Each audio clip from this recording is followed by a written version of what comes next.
தங்கள் ரசனையால் தமிழ் சினிமா உலகை வாழ வைக்கும் ரசிகர்கள் யாவருக்கும் வெற்றி விமர்சனத்தின் முதல் வணக்கம். இன்னைக்கு இந்த எபிசோட்ல நாம விமர்சனம் பார்க்கக்கூடிய படம் இயக்குனர் ஆதித்யா தாருடைய படைப்புல ரன்வீர் சிங்கோட நடிப்புல ஒரு ஹிந்தி படமாக தமிழ்ல நம்ம ஊர் திரையரங்குகளில் ரிலீஸ் ஆயிருக்கக்கூடிய Dhurandhar part 2 Dhurandhar the revenge படத்தோட விமர்சனம் தான் பார்க்க போறோம். அதாவது இந்த படத்தை பத்தி 3 விஷயம் கண்டிப்பா நான் சொல்லி ஆகணும். அதுக்கு முன்னாடி இப்போ இந்த படத்தினுடைய கதை என்ன அப்படிங்கிறத பார்த்துடலாம். இந்த படம் கிட்டத்தட்ட 2000வது வருஷத்துல கதை ஆரம்பமாகுது. கதாநாயகன் ஜஸ்கிரத் சிங் ராங்கி தன் குடும்பத்தில் இருக்கக்கூடிய 2 சகோதரிகளை, ஒரு சகோதரியை ப்ரூட்டலாக ரேப் பண்ணி மார்டர் பண்ணியிருப்பாங்க, இன்னொரு சகோதரியை ஒரு இடத்துல கொண்டு போய் ஒழிச்சு வச்சு சித்திரவதை பண்ணிட்டு இருப்பாங்க. அந்த பகுதியை சேர்ந்த சுக்விந்தர் சிங் எம்எல்ஏ.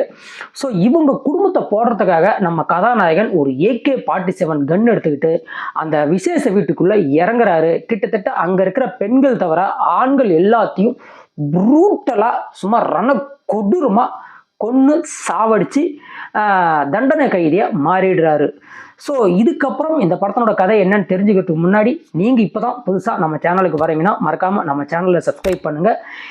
ஏற்கனவே நம்ம சேனலில் சப்ஸ்கிரைப் பண்ணி வச்சிருக்கிறவங்க இந்த வீடியோவை கடைசி வரைக்கும் பார்த்துட்டு சின்னதாக ஒரு லைக் பண்ணுங்கள், ஃப்ரெண்ட்ஸ் அண்ட் ஃபேமிலிக்கு ஷேர் பண்ணுங்கள், உங்களுடைய கருத்துக்களையும் கமெண்டில் சொல்லுங்கள்.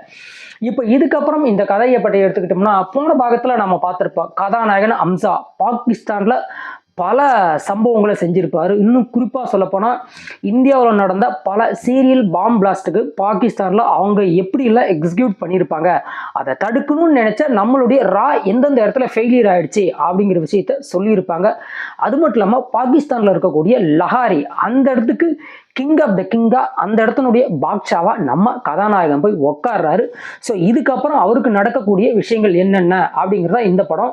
போன பாகத்தில் இந்தியாவில் நடந்த பல குண்டு வெடிப்பு சம்பந்தமான விஷயங்கள் எடுத்து சொன்னாங்க. பட் இந்த பாகத்தில் கிட்டத்தட்ட பாகிஸ்தான் ஜியோ பொலிட்டிக்கல் சம்பந்தப்பட்ட இஷ்யூவை முன் வச்சிருக்காங்க. அதையும் தாண்டி இன்னும் சொல்லப்போனால் ரொம்ப சீக்ரெட் கிளாசிஃபைடு அன்பேர் மேட்டர்ஸும் நிறைய சொல்கிறாங்க. அது நம்மளால் பெரும்பாலான இடத்துல நம்ப தகுந்தவையா இல்லை, பெரும்பாலான விஷயங்கள் நம்பும்படியும் இருக்குது. அதையும் தாண்டி இந்த படத்தை பற்றி ஒரு 3 விஷயத்தை நான் கண்டிப்பாக சொல்லி ஆகணும். முதல் விஷயம், இந்த படத்தினுடைய இயக்குனர் உண்மையில சொல்லக்கூடியது ரொம்ப ரொம்ப நல்ல மனுஷன் அப்படின்லாம். ஏன்னா மனசாட்சியோட செயல்பட்டு இருக்காரு. அது என்ன அப்படிங்கிறத நான் கடைசியாக சொல்லிடுறேன்.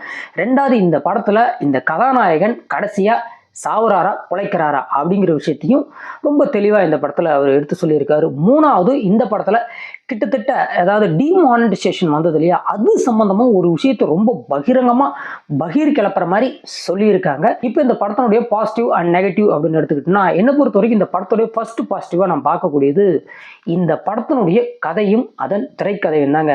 நீங்கள் இந்த படத்தை தமிழில் வந்த பிறகு தான் பார்க்கணுங்கிற அவசியமே இல்லை. நாளைக்கும் ஒரு வேளை டெக்னிக்கல் இஷ்யூ காரணமாக இந்த படம் தமிழில் வரலனாலுமே நீங்கள் ஹிந்தியிலேயே பார்க்கலாம். அந்த அளவுக்கு உங்களுக்கு கதை நல்லா புரியும்படி பர்ஃபெக்டான ஸ்டோரி, ஸ்க்ரீன் பிளே அற்புதமாக டிசைன் பண்ணியிருந்தாங்க. அது நல்லாவே இருந்தது. இன்னொரு பக்கம் இந்த படத்தினுடைய ஸ்டண்ட் டீமை கண்டிப்பாக நாம் ஒரு ஹாட்ஸ்அப் சொல்லி ஆகணும். தக்காளி வேற லெவலில் சும்மா அடித்து தம்சம் பண்ணியிருக்காங்க. அந்த அளவுக்கு ஸ்டண்ட்டு செம்மையாக இருந்தது. அடுத்ததாக இந்த படத்தினுடைய எடிட்டிங் ஆகட்டும், இந்த படத்தினுடைய சினியோட்டோகிராஃபி ஆகட்டும், இந்த படத்தில் வரக்கூடிய VFX, SFX, CGன்னு சொல்லி நிறைய விஷயத்த சும்மா புகுந்து விளையாடி இருக்காங்க. எந்த இடத்துலையுமே இது CG VFX அப்படின்னு நம்மளால் கணிக்க முடியாத அளவுக்கு நிறைய விஷயங்கள் நல்லாவே இறங்கி செஞ்சுருக்காங்க. இன்னும் சொல்லப்போனால் ஒரு கிராண்டியரான டெக்னிக்கல் சப்போர்ட் இந்த படத்துக்கு இருந்தது. அதே மாதிரி இந்த படத்தில் சாப்டர் 1 பர்ன் யுவர் மெமரிஸ் அப்படின்னு தொடங்கி கிட்டத்தட்ட 7 சாப்டர் வரைக்கும் படம் போகுது. ஃபைனல் சாப்டர் கொஞ்சம் வேற மாதிரி எடுத்து வச்சிருக்காங்க. அது இந்த ஒவ்வொரு சாப்டருக்கு அப்புறமும் வரக்கூடிய அந்த விஷயங்கள் என்னென்ன, அதாவது போன பாகத்தில் கதாநாயகன் என்ன செஞ்சாரு அப்படிங்கிறத அவங்க டோட்டலாக ஓரமாக ஒதுக்கி வச்சுட்டு இந்த பாகத்தில் அவர் என்ன செய்கிறாரு, இந்தியாவுடைய உள்ள எப்படியெல்லாம் செயல்படுது, இன்னும் சுருக்கமாக சொல்ல போனால் டிமானிட்டைசேஷன் பண்ணாங்க இல்லையா, அதுக்கு என்ன மாதிரியான காரணங்களை இவங்க முன்னெடுத்து வைக்கிறாங்க. கிட்டத்தட்ட பாகிஸ்தான்லேருந்து 60,000 கோடி இந்தியாவுக்கு மத்திய பிரதேச, உத்தரப்பிரதேச தேர்தல் மூலமாக இந்தியாவுக்குள்ளே கொண்டு வந்து இந்தியாவை நாசப்படுத்த நினைக்கிறாங்க. அதை தடுக்கிறதுக்காக தான் மோடி டிமானிட்டைசேஷன் அறிவிச்சாரு அப்படிங்கிற மாதிரியான ஒரு சில விஷயத்தையும் ஸ்டார்டிங்கில் மோடி பதவியேற்ற பிறகு பாகிஸ்தானில் ஜியோ பொலிட்டிக்கலாக என்ன மாதிரியான விஷயங்கள் எல்லாம் அவங்க மாற்றம் செய்கிறாங்க அப்படிங்கிற விஷயத்தையும் ரொம்ப அழகாகவே எடுத்து சொல்லியிருந்தாங்க. நடிப்பு பொறுத்த மட்டும் ஒரு பக்கம் பாபி தியோல், இன்னொரு பக்கம் ரன்வீர் சிங், இன்னொரு பக்கம் சாராவுக்கு அதிகமான ஸ்க்ரீன் ஸ்பேஸ் கிடையாது. பட் இருந்தாலுமே அந்த ஒரு குறிப்பிட்ட கொஞ்சம் ஸ்க்ரீன் பேஸ்லையுமே சாரா போன பாகத்தில் சாரா ரொம்ப கிளாமராக நடிச்சிருந்தாங்க. இந்த பாகத்தில் ஒரு குழந்தைக்கு அம்மாவா அவருக்கு அப்பாவா ஒரு கட்டத்துக்கு மேலே இவர் ஸ்பைன்னு தெரிஞ்ச பிறகு அந்த இடத்துல அவங்க பேசக்கூடிய அந்த ஒரு சீன் உண்மையிலே நம்மளால கனெக்ட் ஆக முடிஞ்சது. அடுத்ததான் இந்த படத்தில் வந்து வில்லன் கதாபாத்திரம் அப்படின்னு எடுத்துக்கிட்டா படத்தில் 1-2 வில்லன் இருந்தால் பரவாயில்ல, கிட்டத்தட்ட ஒரு 5-6 வில்லன் கிட்ட காட்டுறாங்க. எல்லாரையும் கதாநாயகன் தூக்கி போட்டு தம்சம் பண்ணுறாரு.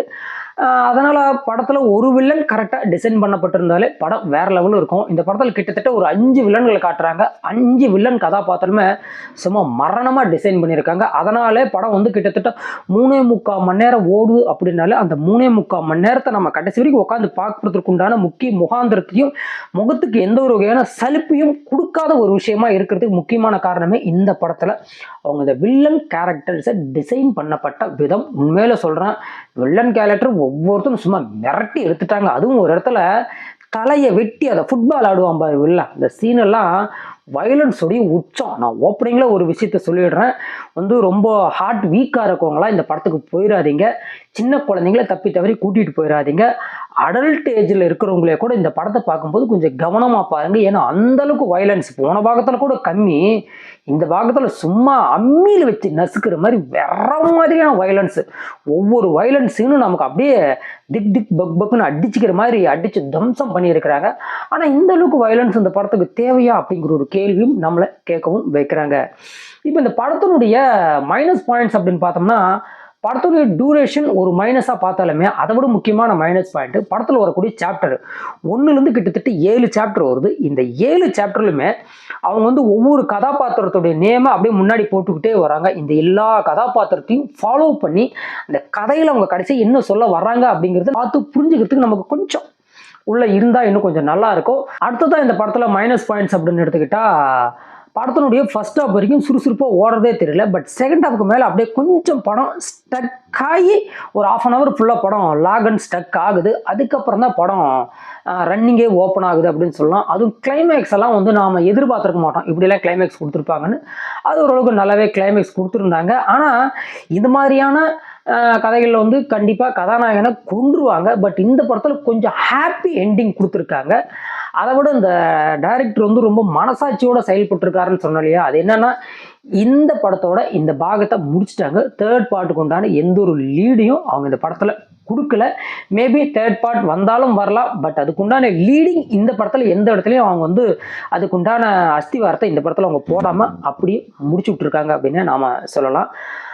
அடுத்ததாக இந்த படத்தை பற்றி நாம் இன்னும் சுருக்கமாக சொல்லலாம். நிறைய கான்ட்ரவர்சியலான அன்ஃபேரான கிளாசிஃபைட் சீக்ரெட்ஸ் எல்லாம் வெளியே சொல்கிறாங்க. அது எந்த அளவுக்கு ஏற்புடையது அப்படின்னு நமக்கு தெரியல. இந்த படத்தினுடைய இன்னொரு மிகப்பெரிய பிரச்சனை என்னென்னா, நம்ம ஃபர்ஸ்ட் பாட்டு பார்க்கும்போது அதில் ஒரு நேச்சுரலிட்டி இருந்தது. பட் இந்த படத்தில் முழுக்க முழுக்க ஒரு ஆர்டிஃபிஷியலாக இருக்கிற மாதிரியே நமக்கு ஒரு ஃபீலிங். படத்தோடைய எந்த இடத்துலையும் பெரும்பாலான சீன்ஸை நம்மளால் வந்து கனெக்ட் ஆக முடியல. பட் நிறைய விஷயங்கள் இந்தியாவுக்கு எகென்ஸ்டாக பாகிஸ்தானில் ஜியோ பொலிட்டிக்கலாக என்ன மாதிரியான விஷயங்களை செய்கிறாங்க அப்படிங்கிற விஷயத்த ரொம்ப அழகாக கண் முன்னாடி வச்சுருந்தாங்க. இப்போ நம்ம ஊரில் இந்த மாதிரி ஒரு படம் எடுத்திருந்தா கண்டிப்பாக இது வந்து சங்கி படம் அப்படின்னு சொல்லி கழுவி ஊற்றி இங்கே இருக்கிற சல்லி பயல்களை இதுக்கெல்லாம் பண்ணியிருப்பாங்க. பட் துரேந்தர் பார்ட் 1 வந்து கிட்டத்தட்ட 1000 கோடி அடிச்சது. இது அதையும் தாண்டுமா அப்படிங்கிற ஒரு கேள்வி நமக்கு இருக்குது. மறக்காமல் இந்த வீடியோக்கு ஒரு லைக் பண்ணி இந்த வீடியோ உங்கள் ஃப்ரெண்ட்ஸ் அண்ட் ஃபேமிலிக்கு ஷேர் பண்ணி நம்ம சேனலை சப்ஸ்கிரைப் பண்ணி நமக்கு சப்போர்ட் பண்ண மறந்துடாதீங்க. மற்றும் ஒரு சிறந்த விமர்சனத்துடன் தங்களை சந்திக்கும் வரை தங்களிடமிருந்து நன்றி கூறி விடைபெறுவது வெட்டி விமர்சனம்.